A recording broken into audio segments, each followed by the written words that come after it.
కదా. First year 3 కిస్తులు ఎగ్గొడుతుంది, రెండో ఏడాది ఇప్పటికి ఒక్క కిస్తీ ఎగ్గొట్టినట్టుంది ప్రజెంట్. అదేమన్నా మార్చి 31 లోపు ఇస్తే ఈ ఏడాది ఖాతాలోకి వస్తాయి. ఏప్రిల్ ఇచ్చేటైతే నెక్స్ట్ ఆర్థిక సంవత్సరం ఖాతాలోకి వస్తుంది. మరి ఏం చేస్తారో చూడాలి.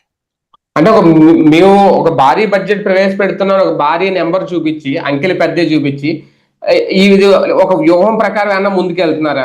ఓన్లీ అంకెల క్లారిటీ బడ్జెట్ అయినా వరుసగా ఇది కూడా మూడోసారి అనుకుంటా. అంకె ఎప్పటికప్పుడు ప్రభుత్వం మారినప్పుడైనా లేదా ప్రభుత్వంలో ఉన్న ప్రతి ఏడాది పెంచుకుంటూ పోతారు, ఇది కామన్.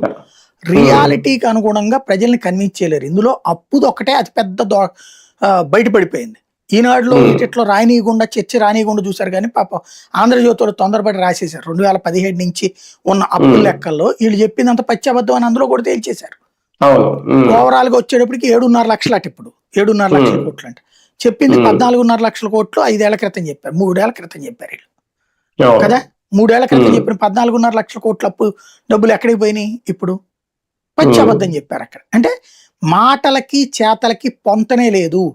మూర్ఖంగా గుడ్డిగా మా నాయకుడు ఏది చెప్తే అది రైటు, అది రైట్ అంటే రైటు, రాంగ్ అంటే రాంగ్ అని భ్రమించే వాళ్ళ కోసం చేస్తున్నారు. ఆదాయ మార్గాలు ఏమైనా పెంచుకుంటారా?